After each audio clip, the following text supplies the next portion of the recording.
is someone who has seen all aspects of the Sustainable Development Goals and all aspects of the Department of Economic and Social Affairs from the inside, and all of the work and all of the social activities that impact on people. She's Daniela Bass. She is the former executive director in DESA, Department of Economic and Social Affairs. She now has her own DB consulting business. She has worked with her government. She has worked with the European Union Commission, and she was initially a journalist as well, back in Italy, and she really has a lot to say, and she sees things from perhaps a somewhat different perspective, a more holistic perspective than most of us do. We can afford to be environmentalists, or we can afford to be focusing on mental health and well-being, or we can be focusing on disabilities or poverty. She focuses on everything. They fall within her remit. Daniela, I would like to invite you. Thank you. Thank you, thank you. Yep, it's fine. Yeah, I think you can hear me, right? Yes. Good afternoon, everyone. Two things.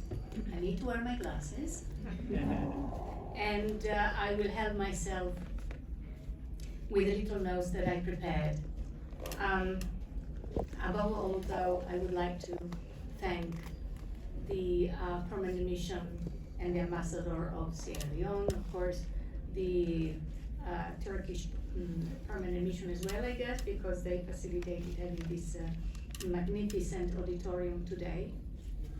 And Judith from Columbia University, the professor, amazing professor, and many others I will not mention now.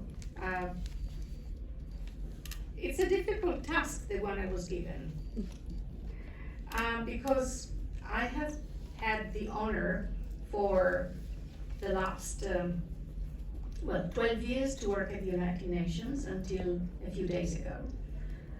But since 2017, I personally took in my portfolio the mandate on sport for development and peace globally. And the beauty of this mandate is that, as the ambassador initially said, it's part of the preamble of the 2030 Agenda. Now, the 2030 Agenda is a roadmap, for those of you who are not familiar with. That was decided in the year 2015, adopted by 193 countries. So many are the members of the United Nations. And they said, you know what, by the year 2030, we want to achieve 17 goals. Okay. And in the spirit of sport. And I would like to focus a teeny bit today with you on some of these goals. The beauty, though, of this mandate, or in any case, of sport as an enabler of development and peace, is that it really touches all dimensions: the social, the environmental, the economic, the cultural, the political one. It's amazing. Now, if we want to focus, and it won't be a funny speech, it will be more UN style. I just left the UN a few days ago, so it's difficult to get rid of certain UN terminology, or UNEs as we call it. But indeed, the sport plays a crucial role in promoting inclusion, and recognized, as we know, by many policymakers globally. And the UN Sustainable Development Goals, SDGs, the 17 goals, as I said, provide a framework for sustainable development, and sport also to contributes to achieve many, if not all, of these goals. And now let me focus on a few of these SDGs. SDG 3, health. In particular, this ensures through sport and physical activities, good health and the well-being for all, which can be promoted through regular physical activities such as sports. And the beauty of the UNESCO, someone mentioned UNESCO, I can't remember who. The beauty of the Kazan Plan of Action number 2 of UNESCO is the definition of sport, that it is not just for athletes. It includes dance, games, anything that implies movement. This is the beauty of sport. It's not only for athletes, it's for everyone. Even watching sport, somehow for those who might not be physically able to practice it. It's an amazing way of feeling part of the community. SDG 4, lots of education I heard today. SDG 4, education. Sport can be used as a tool, as we heard, for education, teaching important values, such as respect, fair play, leadership, self-esteem. And then we have SDG 5. Ladies, be with me, but also gentlemen, we need your help. It talks about gender balance. SDG 5 is not only about women. SDG 5 should be about gender balance. Men and women, we have to work together, united. In any case, when it comes to gender equality, SDG 5, sports can provide a platform, particularly for girls and women to participate and compete, leading to gender equality. As we have heard, this is not always possible for women and girls. SDG 14. This is dear to my heart. SDG 14 is life below water. So sports can promote marine conservation and protection by raising awareness and advocating for sustainable fishing practices, which impact also the quality of life of many indigenous communities. SDG 15, life on land. So sports can promote land conservation and protection by advocating for sustainable land use practices, and wildlife conservation. And then another one that it is really, really dear to my heart, SDG 17. SDG 17 is partnerships for the goals. And sport can be used to facilitate partnerships between governments, civil society, academia, corporations, and the private sector to promote sustainable development. So, to promote sports, several global policies have been put in place since 2013. The ambassador mentioned earlier on, the United Nations adopted the 6th of April as the International Day of Sports, and we're here today to celebrate this day. And the day is aimed at promoting the use of sports as a tool for social change, highlighting the positive impact that sports have on individuals and communities. So let me elaborate a teeny bit about global policies and promoting inclusion through sport. Sports can be a powerful tool, as we said, to promote inclusion. Can break down social barriers, can bring people together regardless of their background, race, gender, ability, and whatever. And a couple of years ago, the United Nations, at the United Nations, during the Commission for Social Development, one of the topics that we chose as a policy theme was homelessness. And we found out that through sport played in the community, homeless people and other people who are not homeless in that community could interact. And ignorance is really what causes fear. But once you know what a homeless person is, why that homeless person is homeless, etc., you are less scared when you meet them. So sport played, in that sense, an amazing role. But we also have other very important examples. I think of Intercampus. It's a social project of Inter Milan soccer team. I had dinner with them yesterday evening. I have known them for many years. And I was very successful to have Mr. Zanetti on board, yay! Which is not easy, so I'm very proud of that. And what they do, actually, they how can I say, benefit of former players and they serve as coaches in underprivileged communities around the world. And these coaches help children up to the age of 13, because when you are 14, you can be engaged as a player, so they don't want to create any idea of exploitation, okay, up to the age of 13.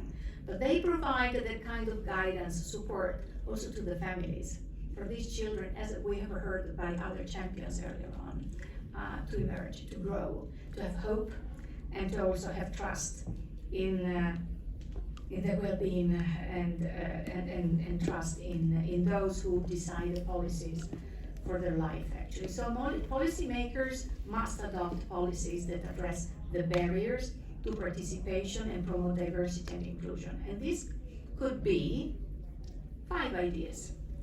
Investing in infrastructures. Governments can invest in sports facilities and equipment, especially in marginalized communities, to ensure that everyone has access to quality facilities. And here, let me tell you, as you might have noticed, I have a physical disability. A person who has a physical disability is an athlete that can never resign. I can never retire.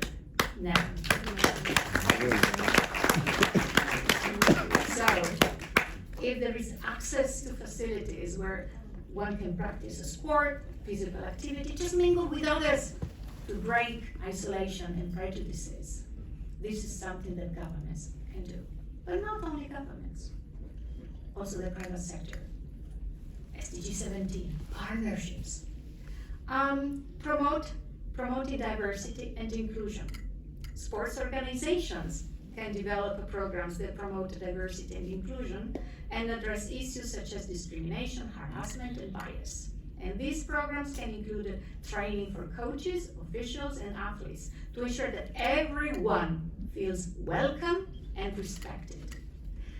Providing access to sports for marginalized groups. Indigenous people, sometimes women, older people, persons with disabilities, refugees, migrants, I could go on and on.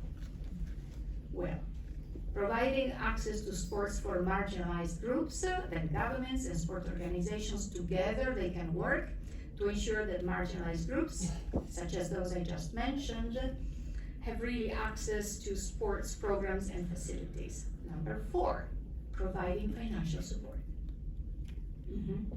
Money makes the world go round. I think it was Liza Minnelli singing that song. So governments can provide financial support to sports programs that promote inclusion and diversity. And so they might have to revisit their domestic legislation. So that's where we can help them, policymakers, to appreciate how important this is for them then to invest in policies. And encouraging participation. Governments can encourage participation in sports programs, especially among women and girls, by providing incentives and removing barriers to participation, such as also the cost of equipment and transport. So in conclusion, sports can be a powerful tool to promote inclusion and contribute to achieving the SDGs. Policymakers must prioritize policies that promote diversity and inclusion in sports, ensuring that everyone has access to quality facilities and programs regardless of their background and abilities. By investing in sports infrastructures, promoting diversity and inclusion, providing access and financial support, and encouraging participation, policymakers can maximize the role of sports in fostering inclusion, create employment opportunities in the new contemporary world are very important. Through STEAM, for instance. STEAM is not STEM, it's more, because you add an A, and that's art, design. So STEAM. So through sport, we can provide these new tools and skills to the new generations for them to find employment. And when you kick a ball, there is energy there. But depending if there's the wind, if the terrain is wet, etc., that ball might that ball might achieve the goal or not. And by playing, therefore, then you convert this into math, physics, etc. So you learn with fun. With fun. So this is something that what I heard earlier on could be done through sports, to learn with fun. And then you translate that kick to the ball into something that is Einstein, no? But it's easier, it's much easier. So employment opportunities and promoting, of course, something very dear to my heart, equity and sustainable development. Thank you. Much longer than Thank you, 7 Daniela. minutes, I know. Did I hear you say you had dinner with Inter Milan? Inter Milan, yeah. No, well, the members of the project, social project I of see. Inter Milan, but I also know people of Inter Milan. Right. Yeah. I'm sure you